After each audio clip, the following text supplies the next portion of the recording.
Well, hello everybody. It is Link, the Gulf Coast Gardener, coming to you almost live from Jamaica Beach, Texas, on the west end of sunny Galveston Island. Today is Saturday, March the 11th, and tomorrow, on Sunday the 12th, I'll be making my first appearance at Galveston's own farmers market for the season.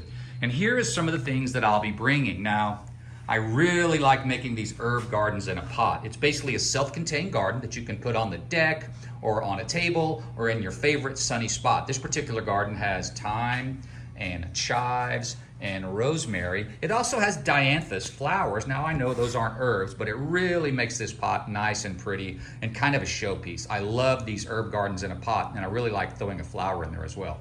I'll have 2 or 3 of these available, and they're going to be going for $40 a piece. Now, I'll also have some gallon herbs. Up front, you'll see I've got an oregano plant here. I have 3 or 4 of these really pretty oreganos, which I started from seed here, and so they're ready to go into your garden or into your container. Now, along the back, we've got some really nice thyme plants. I love growing thyme. They do really well in containers. They also do excellent in your garden, in a raised bed or in the ground. They attract pollinators. It's excellent to use in the kitchen. One of my favorite herbs to grow, and really easy as well. And then also along the back, this is something that's new to me. I actually got some lemongrass starts at a plant swap last year, and I didn't know how they were gonna grow, but I've got 4 or 5 really pretty lemongrasses. I'm gonna keep some of them for myself, put them in the yard or my own garden, but I'll have some lemongrass plants available. And all of the herbs in gallons are going for $10 a piece. Now I will have a few perennial non-herb plants that flower.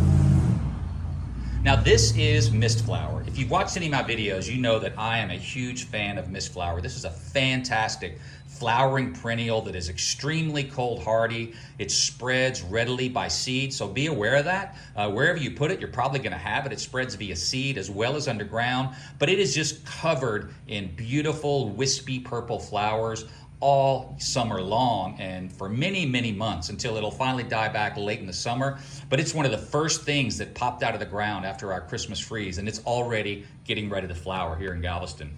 Next door to those, you have, these are smooth blue asters. Now, asters are one of the best perennials you can grow to support the local pollinators and bugs and critters, and we all definitely want to do that.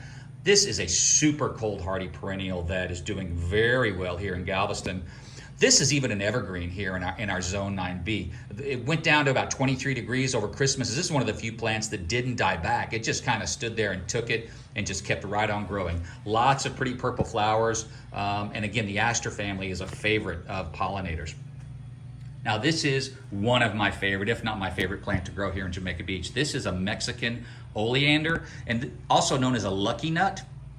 If you want to read about this plant, Google lucky nut, but you can also check out the full-length video I did on this beautiful plant. This gets really big and tall and bushy. It has these really rare peach-colored flowers that you really just don't see very often. The bumblebees and the pollinators absolutely go crazy over these flowers, and it also creates a lot of seed. So once you get one established, you'll be able to start your own from seed, just like I've done. So check out these Mexican oleanders. These are going for $15 a piece. Now in the back, I've got 1 or 2 of these beautiful citronella plants. This is in a 3 or a 5 gallon. I'm not really sure, but gosh, it smells really good. Lots of people put these on their deck to try to keep the mosquitoes away. I'm not sure if that's not more of an urban legend than anything else, but man, does it ever smell good. There's lots of uses for citronella, and it even flowers really pretty here as well. So really nice citronella plants will be available tomorrow. Maybe 1, maybe 2. Now I will also have some 4-inch pots. Starting right here, I will have a great selection of tomatoes. So first of all, I'll have patio choice yellow and red cherry tomatoes. They are perfect for containers. You can grow them on your deck. You can grow them in a nice sunny spot in a container. You can also put them in your garden. They do really well in the garden or in containers. The patio yellow is an AAS award winner, so the flavor is fantastic. I'll have both the yellow and the red. Now this is something that you may not have heard of. These are dwarf tomatoes. And let me get the name of this one. This is Summer Sweet Gold. And look how thick this stem is already. It almost looks like a mature plant, even though it's still in its 4-inch pot.